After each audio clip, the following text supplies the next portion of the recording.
ونستعينه ونستغفره ونؤمن به ونتوكل عليه ونعوذ بالله من شرور أنفسنا ومن سيئات أعمالنا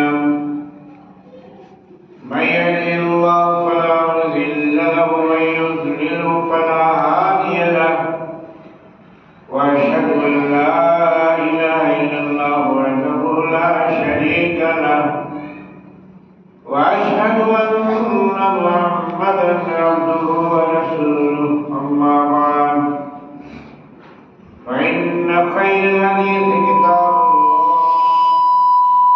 وخير الهدي صلى الله عليه وسلم وشر الأمور محدثاتها وكل محدثة بدعة وكل بدعة ضلالة وكل ضلالة في النار. أعوذ بالله من الشيطان الرجيم. بسم الله الرحمن الرحيم. يا أيها الذين آمنوا اتقوا الله حق تقاته ولا تموتن إلا وأنتم مسلمون. يا أيها الناس اتقوا ربكم الذي خلقكم من نفس واحدة وخلق منها زوجها وبث منهما رجالا كثيرا ونساء واتقوا الله الذي تساءلون به والأرحام إن الله كان عليكم رقيبا.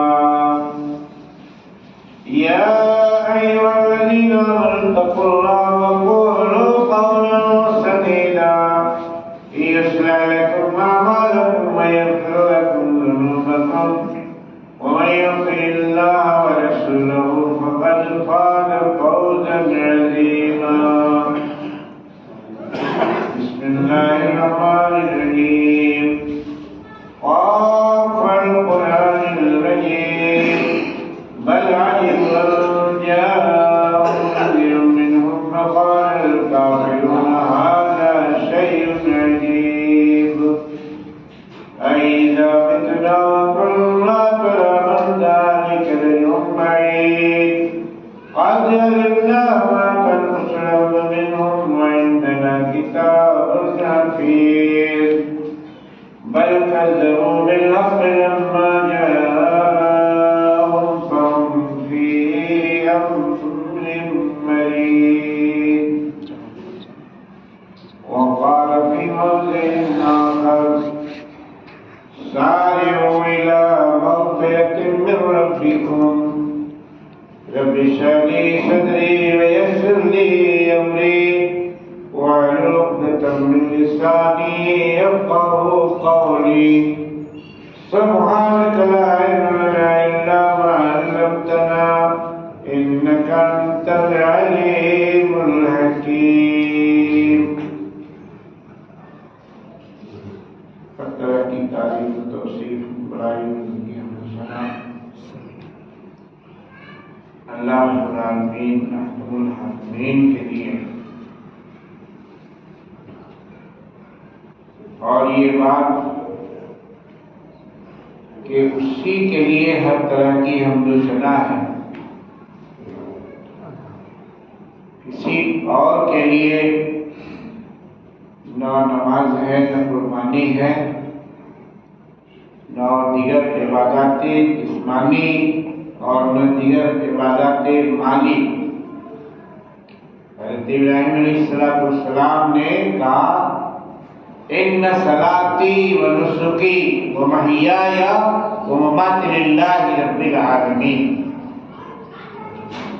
جب توحید کا ڈنکا بجایا اس وقت جو عبادات اور جو چڑھاوے جو چڑھائے جاتے تھے غیر اللہ کے اوپر چڑھائے جاتے تھے، ان کے خلاف ببانگ دول اعلان کیا. اس لیے سورہ فاتحہ پڑھنے والے بڑے خوش نصیب ہیں. ہر رکعت کے اندر نفل فرض سنت جتنے بھی نمازیں ہیں، امام کے پیچھے ہو یا منفرد ہو، الحمدللہ رب العالمین، تمام طرح کی تعریفات حمد و ثنا رب العالمین کے لیے، اور پھر اس کے لیے کیوں نہ ہو، پیدا کرنے والا وہی ہے، روزی دینے والا وہی ہے، زندگی دینے والا وہی ہے، موت کا مالک وہی ہے، پھر دوسرا کوئی مستحق کیسے ہو سکتا ہے؟ وہی اللہ رب العالمین اپنے ان خوبصورت انسانوں کے لیے، اخروی خوبصورت زندگی کے لیے بہت سارے نسخے اس نے تیار کیے۔ اپنے ان چہیتے بندوں کی بخشائش، مغفرت اور نجات کیسے ہو جائے، اور یہ میری بنائی ہوئی جنت کے مستحق کیسے ہو جائے، اس کے لیے شب و روز کی 24 گھنٹے کے جتنے سیکنڈ، منٹ اور لمحات ہیں، سب کو اس کے لیے قیمتی بنا دیا۔ اب سمجھنے کے لیے اس کی ضرورت ہے، اس کے اوپر فرض ہے، اس کی ذمہ داری ہے کہ کون سا لمحہ میرے لیے گروایا ہے، قیمتی ہے، اور اس سے میں فائدہ اٹھا لوں۔ یہ سمجھانے کے لیے کتاب ہدایت میں بہت ساری آیتیں اللہ رب العالمین نے دے رکھی ہیں، اور اس کو پڑھے گا، سمجھے گا، اس کے اوپر عمل کرے گا، تب تو وہ قیمتی بن جائیں گے، ورنہ یہی ایام ابو جہل کو بھی ملے تھے، عتبہ شیبہ کو بھی ملے تھے، فرعون کو بھی ملے تھے، قارون کو بھی ملے تھے، اور یہی ایام حضرت بلال حبشی رضی اللہ تعالیٰ عنہ کو، غیب اور جتنے بھی رضوان اللہ علیہ اجمعین اللہ کی خوشنودی جن کو حاصل ان کو بھی ملی۔ اور اللہ تعالیٰ کی خوشنودی حاصل کرنے کے لیے یہ ضروری نہیں ہے کہ ہم عہد نبوی میں کیوں نہیں پیدا ہوئے، خلفائے راشدین کے زمانے میں کیوں نہیں پیدا ہوئے۔ آج کا انسان بھی ان کے مرتبے کو پہنچ سکتا ہے جب ان کے نقش قدم پہ چلے گا، بس۔ اور اگر تھوڑا سا بھی ہٹ گیا تو وہ دنیا کے سارے انعامات اور زیبا چیزیں، آرائش کی چیزیں اس کو کیوں نہ میسر ہو، لیکن وہ وہیں کا وہیں رہ جائے گا جہاں پہ کفار و مشرکین ہیں۔ ایک صاحب نے کہا کہ کچھ ایسی آیتیں ہم کو لکھ دیجئے کہ گھر میں خوب برکت ہو، خوب زیادہ جو ہے مال آئے، آفات و مصائب سے ہم محفوظ رہیں۔ ٹھیک ہے، آپ دیکھتے ہوں گے کہ در و دیوار پہ دکانوں میں بھی، مکانوں میں بھی لوگ لٹکائے رہتے ہیں، اس پر لکھا رہتا ہے کہ مکان کی اور دکان کی خیر و برکت کے لیے۔ اور ہم لوگ پڑھتے ہیں تو پڑھا بھی نہیں جاتا ہے، پتہ نہیں کیا لکھا رہتا ہے، تو ہم لکھ تو دیں گے لیکن اس سے آپ کو فائدہ نہیں ہوگا۔ عجیب بات کرتے ہیں، فائدہ کیوں نہیں ہوگا؟ نے کہا کہ پورا قرآن مجید جو ہے، ایک نہیں کئی قرآن مجید آپ کے گھر میں پڑا ہوا ہے، اور آپ کے گھر کا ایک آدمی بھی کبھی اس کو اٹھا کر کے اس کے گرد و غبار کو جھاڑنے کے لیے تیار نہیں ہے۔ ایک آیت بھی کسی روز نہیں پڑھی جاتی ہے تو یہ بتائیے کہ آپ کو ثواب مل جائے گا؟ تو نہیں ملے گا۔ اس سے جو خیر و برکت پورے، اس سے بھی کوئی اور کتاب ہے، کوئی چیز پرجا ہے جس سے مکان اور دکان کی خیر و برکت ہو جائے گی؟ تو نہیں۔ آپ 1000 قرآن مجید خرید کر اپنے گھر کے در و دیوار پر لٹکا دیجئے، رکھ دیجئے، آپ کو کوئی فائدہ نہیں ہوگا۔ آپ اس کو پڑھیے گا تب جا کر کے ایک حرف پہ 10 نیکی ملے گی اور آپ کے گھر میں اللہ کی رحمت کی بارش ہوگی، الائے بلائے ختم۔ اسی طریقے سے اللہ رب العالمین نے جو 12 مہینوں میں ہمارے لیے قیمتی اور گرامیہ مہینہ جو دے دیا اور اس کے فضائل سے قرآن کی آیتیں حدیث بھری پڑی ہیں، یہ سب چیزیں آپ کو ہر جمعہ کو بیان کی جائیں گی۔ میں اللہ تعالیٰ کیسے ہماری مغفرت چاہتا ہے، صرف ایک ایک قانون کے ذریعے۔ روزہ جو ہم آج اللہ کے فضل و کرم سے رکھے ہوئے ہیں، بہت سارے لوگ ابھی کل کی تاریخ میں دنیا سے چلے گئے، اور آپ اور ہم کتنے خوش نصیب ہیں کہ اس سال کی پہلی تاریخ کو رمضان کی ہم نے پا لیا، بہت خوش نصیب ہیں۔ اور روزے میں بھی، نماز میں، روزے میں، حج میں، زکات میں بھی بدعات کا دخل لوگوں نے کر دیا، اس کو بدلا کر دیا۔ کیوں؟ اگر حکم حاکم کے مطابق رکھا جائے گا تو ٹھیک ہے، نہیں تو بھی ٹھیک ہے۔ حرم میں ایک جگہ دیکھا کہ ایک عورت جو ہے وہاں رکن یمانی پر جو ہے ہاتھ رکھ کر کے اور پھر چل دینا ہے۔ ایک عورت جو ہے پورے بدن کو جو ہے اس کے در و دیوار سے ٹچ کر رہی ہے، اور وہاں پہ کھڑا ایک نمائندہ کہہ رہا ہے بدعہ بدعہ بدعہ، سمجھے تب لوگ کیا کہہ رہا ہے۔ وہاں صرف حکم ہے کہ ہاتھ رکھنا ہے اور پھر چل دینا ہے، اور وہ سمجھ رہی ہے کہ جب تک پورے بدن کو ہم ٹچ نہیں کر لیں گے تب تک ہم کو برکت حاصل نہیں ہوگی اور یہ فریضہ ادا نہیں ہوگا، یعنی غلو فی الدین نہیں ہونا چاہیے۔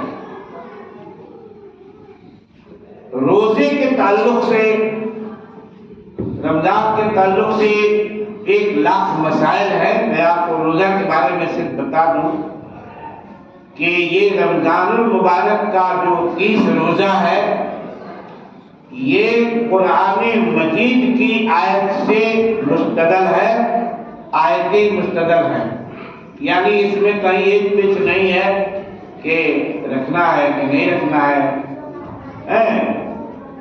ایام معلومات چند گنتی کے دن ہیں، 30 دن ہیں، 29 کا بھی ہو جاتا ہے اللہ کے حساب کے مطابق، تو یہ فرض ہے۔ اس کے اندر چھوٹ دیا اللہ رب العالمین نے، کتنا رحیم و کریم ہے کہ ایک آدمی دائم المریض ہے تو ایک آدمی کو کھانا کھلا دے اور روزہ نہ رہے، خود کھایا کرے، اس کو روزہ کے بارے میں کوئی گرفت نہیں ہوگی، پکڑ نہیں ہوگی، اس لیے کہ وہ رکھ نہیں سکتا۔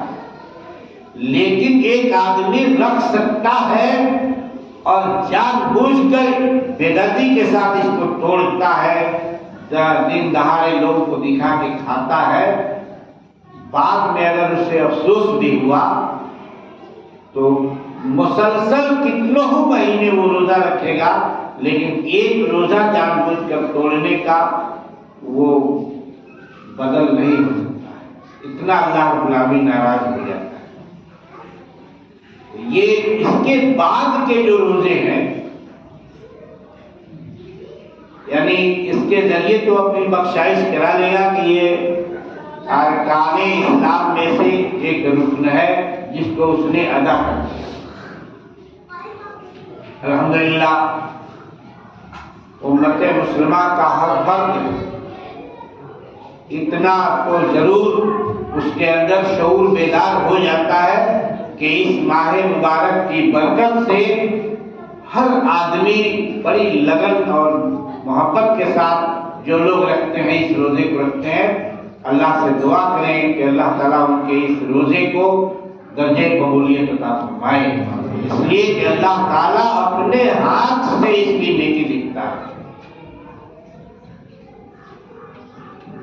اس کے بعد جو روزے ہیں اس میں عید کے بعد 6 روزے شخص عیدی کہتے ہیں اس کو، کہ اگر ہم نے اور آپ نے اس کا اہتمام کر لیا تو 36 روزے ہو گئے، اور گویا کے 36 × 10 360 ہو گئے۔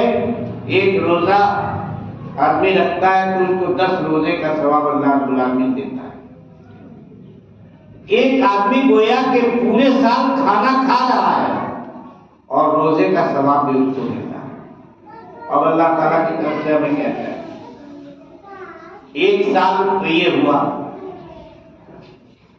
ایک آدمی اس کے بعد بھی جو صحیح احادیث سے وہ روزہ ثابت ہے 13 14 15 مہینے کے 3 دن سعودہ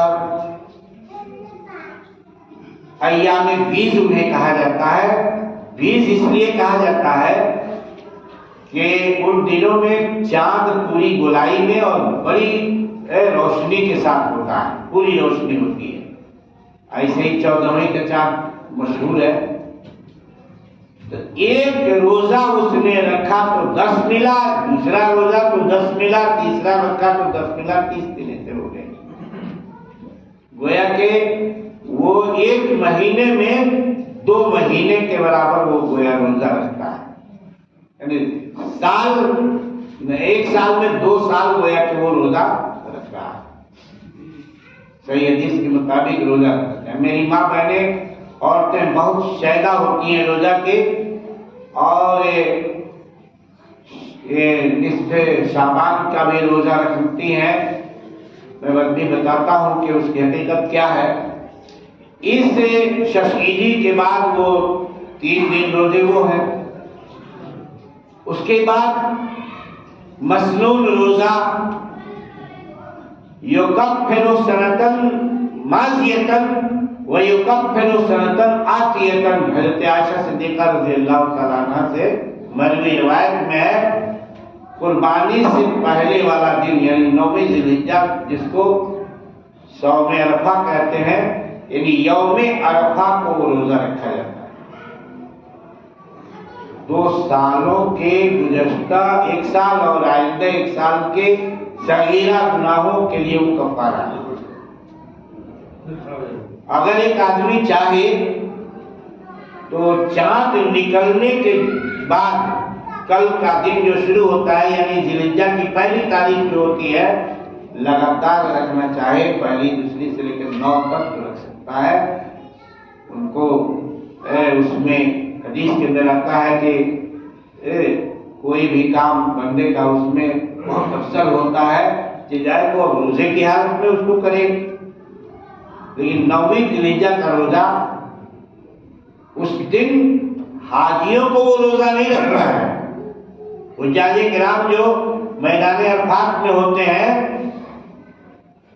پوری دنیا روزہ رکھے گی، لیکن حجاج کرام ان کی بڑی کڑی ڈیوٹی ہوتی ہے، ظہر کے وقت سے پہلے تک ان کو میدان عرفات میں سارے حجاج کو چلے جانا ہے، اور اللہ تعالیٰ نے اتنا قیمتی وقت وہ بنایا ہے کہ عصر کی نماز کو بھی اٹھا کے ظہر میں ڈال دیا کہ 2 رکعت پڑھ کر کے آدمی فارغ ہو جائے، اللہ کے دربار میں ہاتھ اٹھا کر کھڑے ہو کر کے دعائیں مانگے میدان عرفات میں۔ ان لوگوں کو کھانا کھانا اور پوری دنیا کو روزہ رکھنا ہے، 2 سال کے گناہ صغیرہ کو بخشوانا ہے۔ وہاں وہ دعائیں مانگ کر کے اپنے کو بخشوائیں اور ساری دنیا روزہ رکھ کر کے بخشوائیں۔ اس کے بعد ایک روزہ یوم عاشورہ 10ویں محرم، 10 محرم کو یکفر سنتن ماضیہ، یہ گزشتہ 1 سال کے گناہ کو معاف کرواتا ہے۔ ایک روزہ اسی دن کا، لیکن نبی پاک صلی اللہ علیہ وسلم نے یہود و نصارہ کی مخالفت میں کہا کہ ان کی مخالفت ہو جائے، قبلہ اور بعدہ، ایک دن پہلے ایک روزہ ملا لیں یا ایک دن بعد 9ویں 10ویں یا 10ویں 11ویں کو روزہ رکھیں۔ اس روزے کی حقیقت بھی بتائی نبی پاک صلی اللہ علیہ وسلم نے، کہ پوچھا تھا مدینے کے یہودیوں سے کہ تم کیسا روزہ یہ رکھتے ہو، تو کہا کہ اسی دن حضرت موسیٰ علیہ السلام کو فرعون سے نجات ملی، دریا پار کر گئے، اور اس کے شکرانے میں موسیٰ علیہ السلام نے روزہ رکھا، تو ہم بھی، ہمارے نبی رکھتے تھے تو ہم بھی رکھتے ہیں۔ نبی صاحب نے کہا کہ موسیٰ میرے بھائی ہے، میں بھی رکھوں گا۔ صحابہ کہا رکھنے کے لیے ایک دن پہلے اور ایک دن بعد ملا۔ ایک بریلوی کو، مولانا کو میں ایک دن جیل سے بٹھا کے نمبا لے جا رہا تھا، میں نے کہا کہ تھوڑا سا استفادہ کیا جائے۔ نے کہا کہ 10ویں محرم کی حقیقت کیا اس کے سوا اور کچھ ہے کہ اس دن روزہ رکھنا ہے؟ اعلیٰ حضرت بریلوی نے لکھا ہے کہ تعزیہ رکھنا حرام ہے۔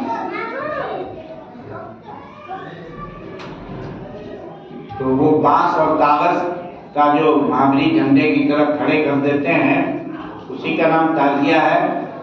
بعض جگہوں پہ یا حسین کے نعرے لگائے جاتے ہیں۔ تو کہا کہ تھوڑا سا تو اس کو احتشام کے لیے، اپنی جو ہے اسلام کی بلندی کے لیے کر لیتے ہیں، تو کیا حل کیا ہے؟ کہا کہ حل تو نہیں ہے، اسلام کی بلندی ہے کہ اسلام کے مسائل پر عمل کیا جائے، اس کے علاوہ اس دن کی کوئی شرعی حیثیت بتائے نہ، کچھ اور تو نہیں ہے۔ کچھ امام صاحب کی یادگار ہو جاتی ہے، لوگوں کے اندر محبت ہو جاتی ہے، کہ اس کے علاوہ ہو کر نہ، یہاں تک کہ آپ کے بڑے قوم نے بھی کہا دیا کہ حرام ہے، تو پھر ان کی بھی خلاف ورزی ہوتی ہے۔ کہتے سنتے گئے، لیکن کہا کہ ہاں حقیقت تو یہی ہے۔ سوال ہے کہ اس دن کو بھی گدلا کیا جا رہا ہے، جس دن کی صرف اور صرف ایک حقیقت ہے کہ اس دن روزہ رکھنا ہے۔ کسی کی موت پر سوگ منانے کے لیے وہ دن نہیں ہے، جو آج پوری دنیا کے اندر کیا جاتا ہے۔ اس کے بعد جو ہے یوم عاشوراء، یوم عرفہ کے بعد بھی آپ بہت شوقین ہیں روزہ رکھنے کے، تو ایک صحابی بضد ہوئے کہ میں روز روزہ رکھوں گا، تو نبی پاک صلی اللہ علیہ وسلم نے کہا کہ نہیں، صوم وصال جائز نہیں ہے، لگاتار کوئی روزانہ روزہ نہیں رکھ سکتا ہے۔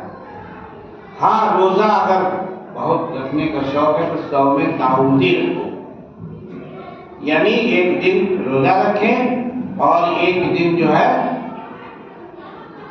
افطار کریں، بہت شوق ہے۔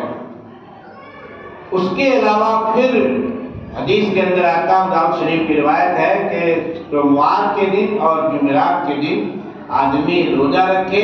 نبی پاک صلی اللہ علیہ وسلم نے فرمایا کہ ترفع الاعمال، اللہ کے دربار میں اس دن بندوں کے اعمال پیش کیے جاتے ہیں۔ ہفتے میں اگر آپ کو جو ہے زیادہ شوق ہے روزہ رکھنے کا تو رکھیں۔ اس کے علاوہ 15ویں شعبان کے روزے کے بارے میں حضرت علی رضی اللہ تعالیٰ عنہ سے جو حدیث آئی ہے، مشکات شریف میں ہے، قوموا لیلہ وصوموا نہارہ، کہ رات کو جگو اور دن کو روزہ رکھو۔ اس روایت کی کوئی حقیقت نہیں ہے، اس میں کئی راوی جو ہے گھڑنے والے ہیں حدیث کے، اور محدثین نے اس کو ردی کی ٹوکری میں ڈال دیا۔ جو لوگ روزہ رکھتے ہیں اور اس دن چراغا کرتے ہیں، قبرستان جاتے ہیں، ان کی ایک دلیل ہے، اور وہی دلیل ہماری ان کی کاٹ بھی ہے کہ نبی پاک صلی اللہ علیہ وسلم رات کو بیدار ہوئے اور گئے قبرستان۔ آپ کے گھر اور قبرستان جنت بقیع میں کوئی دوری ہے نہیں۔ حضرت عائشہ رضی اللہ تعالیٰ عنہ پیچھے پیچھے گئی، تو پھر جب اس دن قبرستان نہیں جانا ہے تو نبی صاحب کیوں گئے؟ یہ دیکھیے ان کا استدلال۔ ہم کہتے ہیں کہ ٹھیک ہے، اگر اس رات میں جگنا ہے، خوب عبادت کرنی ہے، تو نبی پاک صلی اللہ علیہ وسلم خائن نہیں ہے۔ اللہ کے ہر پیغام کو اپنی امت تک پورا انہوں نے پہنچایا ہے۔ پورے صحابہ کرام کو ایک دن پہلے بتا دیتے کہ آج رات آنے والی ہے، جگنا ہے، قبرستان چلنا ہے۔ یہاں تک کہ اپنی بیوی کو بھی ان کی خبر نہیں ہے کہ اس دن جانا ہے قبرستان۔ وہ ٹوہ میں گئیں کہ کسی دوسری بیوی کے پاس تو نہیں چلے گئے، جس طرح خالی ہے، تو پھر خیانت کا الزام نبی صاحب پر لگ جائے گا۔ اس حدیث سے اس کا اطلاق نہیں کیا جا سکتا، حجت نہیں پکڑی جا سکتی۔